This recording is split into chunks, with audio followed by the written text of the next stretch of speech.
মার সঙ্গে পরিবারের সাথে দেখা করার উদ্দেশ্যে মাদ্রাসা থেকে রওনা দিল। রাস্তার প্রতিমধ্য সন্ধ্যা হয়ে গেল। বিরাট এক নীল নদ পাড়ি দিতে হবে। নৌকা, মাঝি, মাল্লা কোনো কিছুই সেখানে নাই। ছেলেটা চিন্তা করলো, কোরআনের হাফেজ চিন্তা করলো, আমি এখন রাত্রি যাপন করব কোথায়? একটু সামনে গিয়ে ডান পাশে লক্ষ্য করে দেখে ছোট্ট একটা গ্রামের মতো দেখা যায়। গ্রামের প্রথমেই দেখে রাস্তার পাশে ঝুপড়ির মধ্যে টিম টিম করে আলো জ্বলতেছে। সুবহানাল্লাহ বলেন। এই হাফেজ ছেলের নাম ছিলেন হাফেজ আবুল বারাকাত। ছেলেটা ঝুপড়ির দরজায় গিয়া সালাম দিয়া বললেন, আসসালামু আলাইকুম। হে আল্লাহর বান্দা বান্দি কারা আছেন, বের হয়ে আসেন। ছোট্ট ছেলে 9 বছরের কোরআনের হাফেজ সালাম দেওয়ার পর ওই ঝুপড়ির মধ্য থেকে একজন বৃদ্ধা মহিলা বের হলো, বুড়ো মানুষ। বুড়ি মানুষটা বের হওয়ার পর বলল, বাবা কি তোমার নাম, কি তোমার পরিচয়, কোথায় তোমার বাড়ি, কোথায় তোমার ঘর, কেন আমাদেরকে ডাকো? ছোট্ট ছেলে হাফেজ আবুল বারাকাত ডেকে বলে, মা মিশরে দারুল আরকামের ছাত্র, আমি আমার বাড়িতে রওনা দিয়েছি। ছোট্টবেলায় বাবা মারা গিয়েছে, আমি 30 পারা কোরআন হেফজ করেছি, মার সাথে দেখা করব। রাস্তার প্রতিমধ্যে সন্ধ্যা হয়ে গেল, আশ্রয় নেব কোথায়? দয়া করে মা আজকে রাতটুকুন দয়া করে আপনার গৃহে আমার আশ্রয় দেন। বৃদ্ধা মহিলাটা ডুকরে কেঁদে উঠল। হাফেজে কোরআন ডেকে বলে, মা আমি ছোট্ট মানুষ থাকতে চাইলাম, আর আপনি কেন কাঁদলেন? বৃদ্ধা মহিলা বলল, বাবারে দুঃখের কথা আমি কার কাছে বলবো? কই বলেন। কই বাবা এই শহরের মধ্যে একজন বাদশা আছে।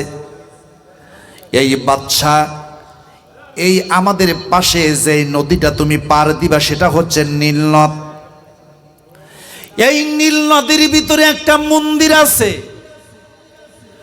ওই মন্দিরের মধ্যে প্রতি বছরই এলাকার মধ্যে লটারি দেয়। লটারি করিয়া যেই বাড়িতে যুবতী মেয়ে আছে তাদের একটা তালিকা নিয়ে লটারি টানা হয়। লটারি করার পর যেই যুবতী নারীর নামটা উঠবে ওই নারীটাকে ওই মন্দিরের মধ্যে অন্ধকার ঘোর অমাবস্যা রাত্রিতে ভোগ দিলে ওই নদীর পানি মন্দিরের ভোগ দেওয়ার বিনিময়ে প্রবাহিত হয়। জোরে কন নাউজুবিল্লাহ। আপনারা বিরক্ত হচ্ছেন নাকি? মা আপনার কি কোনো মেয়ে আছে নাকি? কয় হ্যাঁ আছে। লটারি থেকে আপনার মেয়েটার নাম উঠেছে? বলল হ্যাঁ। হাফেজ আবুল বারাকাত ছোট্ট ছেলে ডেকে বলে, মা আমি একটি কথা বলতে চাই, দয়া করে যদি শোনেন বড়ই খুশি হব। কয় কি? মা আপনার কন্যাকে, আপনার মেয়েটাকে আপনি দিবেন না? আমি ছোট্ট ছেলে, আমার মুখে দাঁড়িয়ার মোষ গজাই নাই।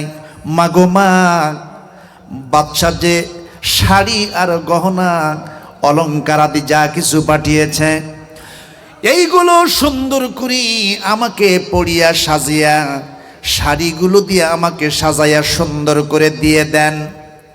বৃদ্ধা মহিলা চিন্তা করল, আহারে কার পুত্র, কার ঘরের ছেলে এত দয়ালু। বন্ধু মনে রাখবেন, মাদ্রাসাতে যে ছেলেদেরকে লেখাপড়া করানো হয় তাদের সালাম কালাম ওঠা বসা আদব কায়দা দেখলে আল্লাহর কসম আপনার দিল ভরে যায়। কারণ তারা হলো মাসুম। নবী বলেছেন 6 থেকে 9 বৎসরের যত মাদ্রাসার ছাত্র তলবে এলেম আছে, যারা কোরআন শিক্ষা করে মাদ্রাসায় থেকে, আল্লাহর নবী তাদের সঙ্গে স্বপ্নে জিয়ারত করেন। জোরে জোরে কন্যা সুবহানাল্লাহ। কিন্তু তারা তাদের স্মৃতিপটে ধরে কেউ রাখতে পারে, কেউ বা পারে না। চার ইমামের 4 জনের বক্তব্য হলো পৃথিবীর সবচাইতে দামি হলো মাদ্রাসার তলবে এলেম। সুবহানাল্লাহ বলেন। বাড়িতে রোগ ব্যাধি, মুসিবত, বিপদ আপদ, মাদ্রাসার 10 জন ছাত্রকে দাওয়াত করে নিয়ে একটু দুয়ার ব্যবস্থা করেন, একটা খতমের ব্যবস্থা করেন, তলবে এলেমের হেঁটে যাওয়া আসার মধ্য দিয়া ঘরের মধ্যে আপনার কদম লাগানের বরকতে আল্লাহ সকল বালা মুসিবত দূর করে দেবেন। সুবহানাল্লাহ। এই হাফিজ আবুল বারাকাত বৃদ্ধ মহিলা কান ছিদ্র করে গহনাগুলো পড়িয়ে দিল, নাক ছিদ্র করে গহনা পড়ায় দিয়া, শাড়ি পড়ায় দিয়া বলল, বাবা ভুনা ভুনা গোশত পাতলা রুটি বানাইছি, জীবনের শেষ খাওয়াটা আমি তোমারে খাওয়ায়া দেব। বাবা গো, ওই মন্দিরে সন্ধ্যার পরে রাত্রিবেলায় পুলিশ প্রশাসন যুবতী নারীটাকে ভিতরে ঢুকাইয়া দিয়ে বাইরে তালা ঝুলিয়ে দিয়ে চলে আসে। সকালবেলায় মেয়েটার লাশ বের করে নিয়ে এসে শ্মশানে পোড়া দেয়, দাফন করে দেয়। হাফেজে কোরআন ডেকে ডেকে বলে, মা আমার বাড়ি অমুক গ্রামে, আমি যদি মন্দির থেকে আর না ফিরে আসি তাহলে আমার বুড়ো মা আছে, আমার মায়ের কাছে আমার এই জামাটা নিয়ে পৌঁছাইয়া দিয়া সালামটা দিয়ে দিয়েন। সুবহানাল্লাহ। বন্ধু আমার, কিছুক্ষণ পরই রাত আস্তে আস্তে গভীর হওয়া শুরু হলো। পুলিশ প্রশাসন চলে আসলো। বুড়িমা, তোমার মেয়েটা রেডি হয়েছে? কয় হ্যাঁ। দিয়ে দাও, তুলে দাও। নিজের মেয়েকে গোপন রেখে হাফেজে কোরআনকে তুলে দিলেন। কোন আল্লাহু আকবার। হাফেজে কোরআন বললেন, মা তোমার ঘরের মধ্যে কোনো খঞ্জর অথবা কোনো তলবারি আছে নাকি? কয় আছে। কয় মা একটি তলবারি দাও, আর তোমার কাছে কিছু চাই না। যদি নামাজের বিছানা যাই নামাজ থাকে, একটা যাই নামাজ আমারে দাও। সুবহানাল্লাহ। একটা ছোট্ট তলবারি অথবা একটা ছুরি আর একটা যাই নামাজ 2 বগলের নিচে গোপন করে নিয়ে রওনা দিলেন। মন্দিরের দরজা খোলা হলো। কোরআনের হাফিজকে সেখানে ভিতরে ঢুকিয়ে দিয়ে বাইরে তালা মারা হলো। বন্ধুরে, কোরআনের হাফেজ ভিতরে ঢোকার পরে এমন একটা দুর্গন্ধ তার নাকে আসলো। ওই মন্দিরের মধ্যে এমন একটি দুষ্ট দানব থাকে। সেই দানব সেখানে থাকার কারণে, বিভিন্ন আবর্জনা ময়লা হওয়ার কারণে, মাকড়াসার জাল হওয়ার কারণে ঘরটা খুবই একটা ভালো না। সেটা একটা ময়লাযুক্ত ঘর। এমন একটা বদ্ধ ঘরের মধ্যে কোরআনের হাফেজকে ঢুকে দিয়া বাইরে তালা মেরে চলে আসলো। কোরআনের হাফেজ যাই নামাজ বিছিয়া চুপ করে বসলেন, আর মনে মনে চিন্তা করলেন, এই মন্দিরের মধ্যে শয়তান ছাড়া কিছু নাই।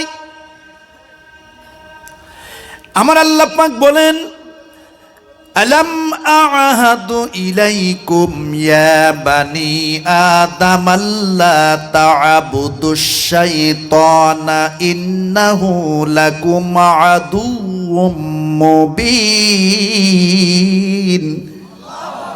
আর একবার জোরে কোন আল্লাহু আকবার। আল্লাহ পাক আদম আর হাওয়াকে দুনিয়াতে পাঠানোর সময় বলে ফেলেছিলেন, হে আদম আর হাওয়া, আমি কি তোমাদেরকে বলে রাখি নাই দুনিয়াতে শয়তান তোমাদের প্রকাশ্য শত্রু? তোমরা শয়তানের ইবাদত করিও না, আনুগত্য করিও না। আচ্ছা বলেন তো ভাই, আমরা যদি সবাই মনে করেন আওয়ামী লীগ ধরে নেন, আমরা আওয়ামী লীগের লোক হয়ে যদি মিটিং মিছিল করে জামাত ইসলামের অফিসে যায় যদি বলি স্যার নাস্তা করার টাকা দেন, দেবে? কথা বলেন, দেবে? এক দল মিছিল করে আর এক দলের অফিসে যায় যদি টাকা চাই, দেবে কি? কি দেবে বলেন তো?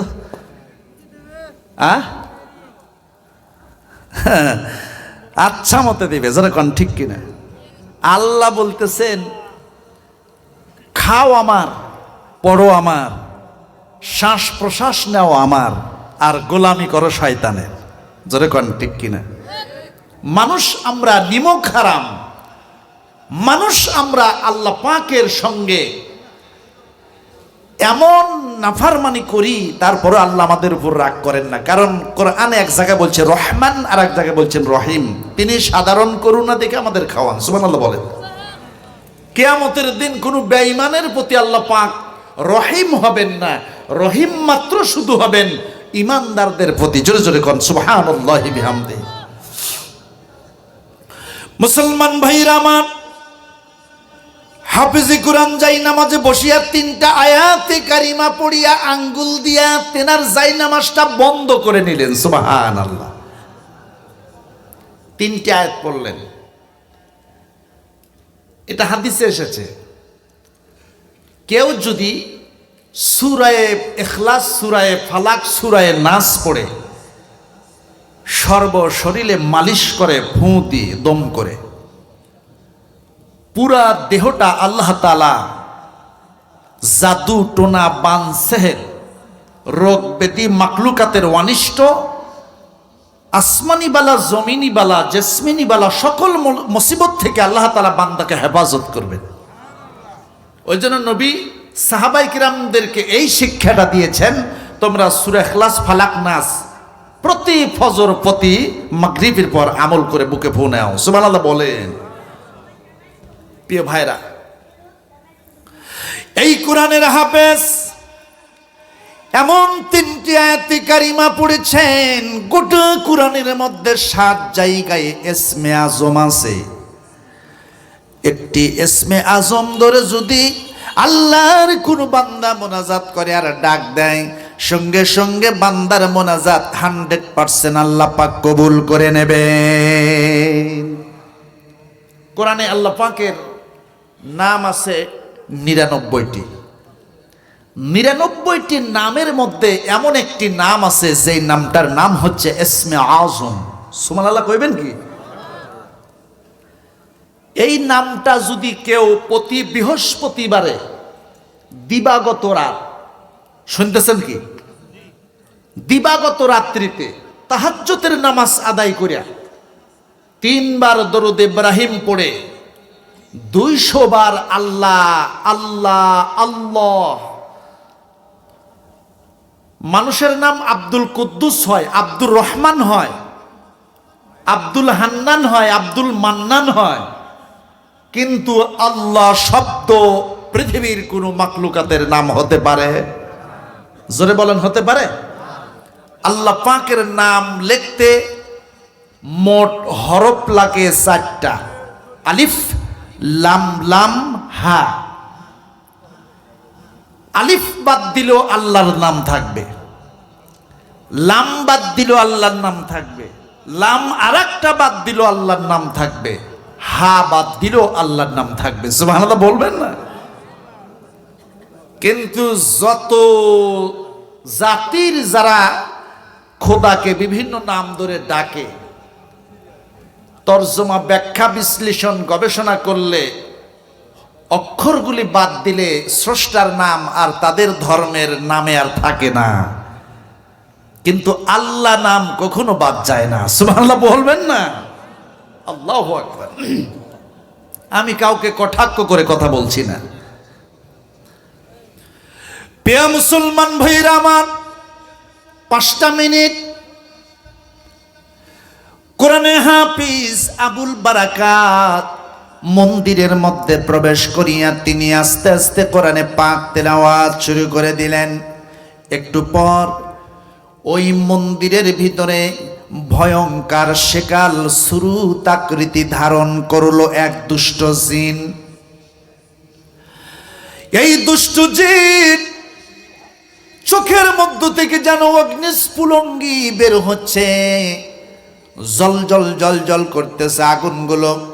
জিন ভয়ঙ্কর রূপ ধারণ করিয়া মন্দিরের ভিতরে আত্মপ্রকাশ করে ফেলল। হাফেজে কোরআন টের পেল, এই মুহূর্তে আমি যেই মন্দিরের মধ্যে বসে আছি, এখনই আমার কাছে শয়তানের আগমন ঘটে গেছে।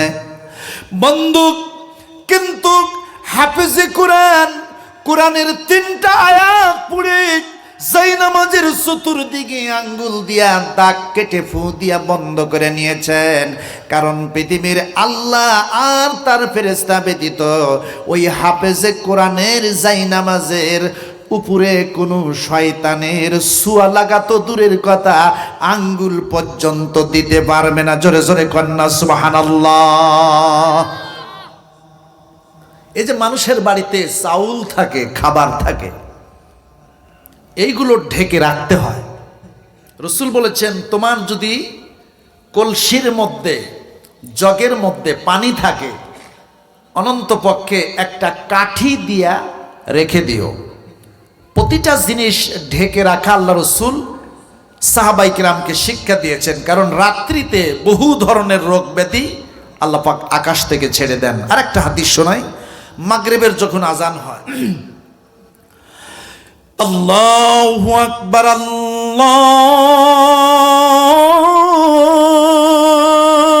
আকবার, আল্লাহু আকবার,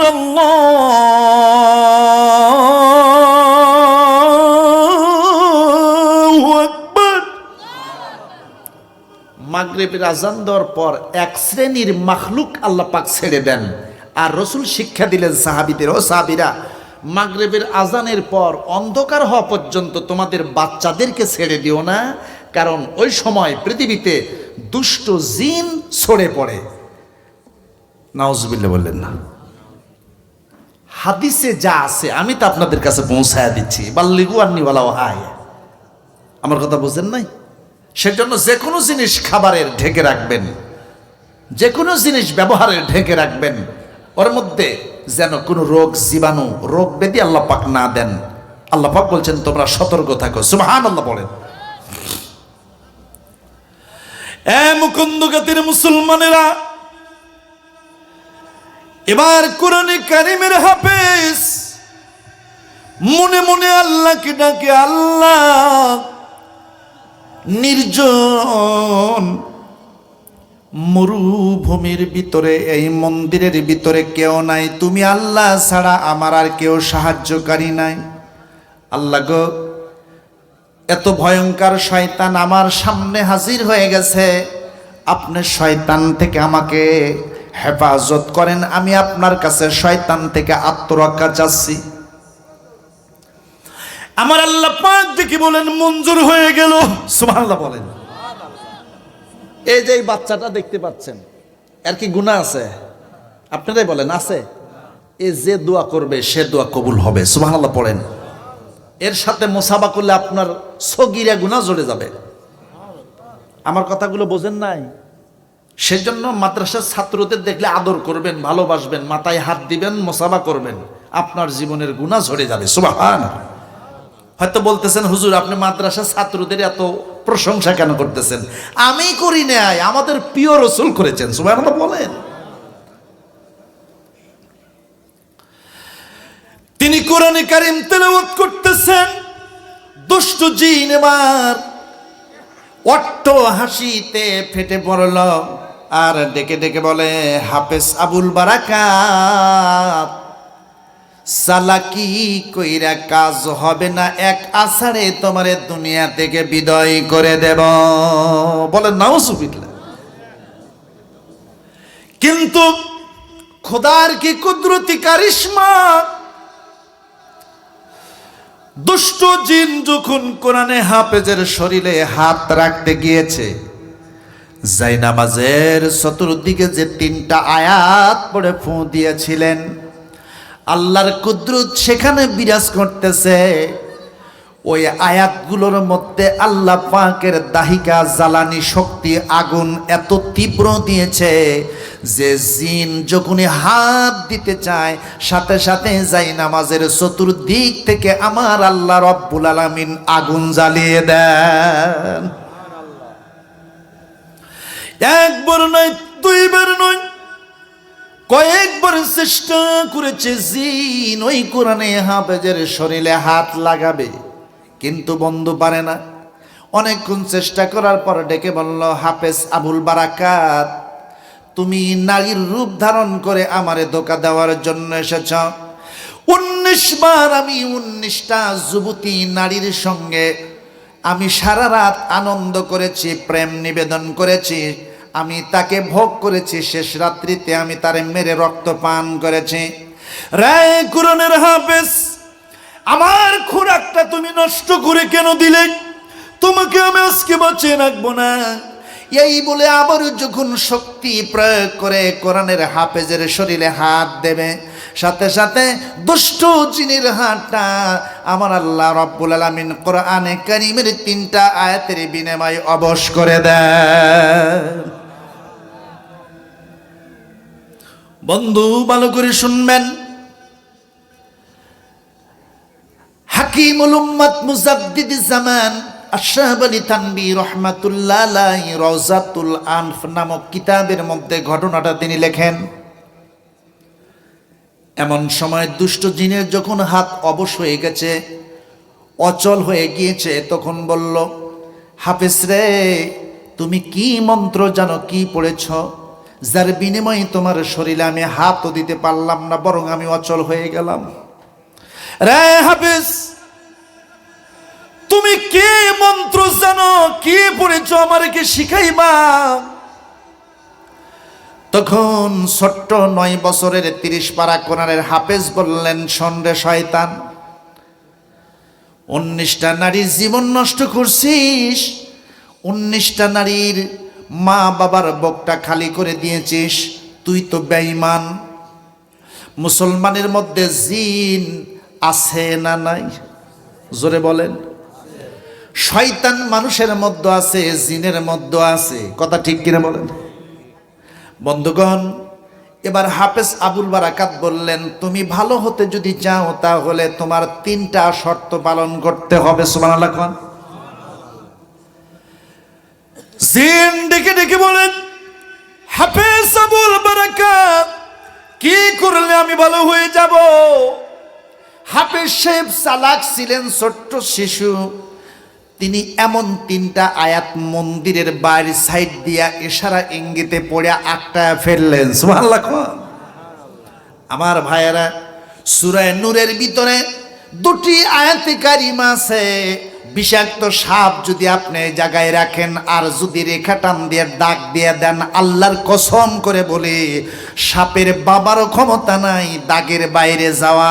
কারণ কোরআন যদি কেউ চেনে আর যদি মানে আর যদি বোঝে, এই কোরআন হলো পৃথিবীর সবচাইতে সুপ্রিম পাওয়ার আল্লাহর কিতাব, আসমানি কিতাব, যেই কোরআন মানুষকে কিয়ামতের দিন মুক্তি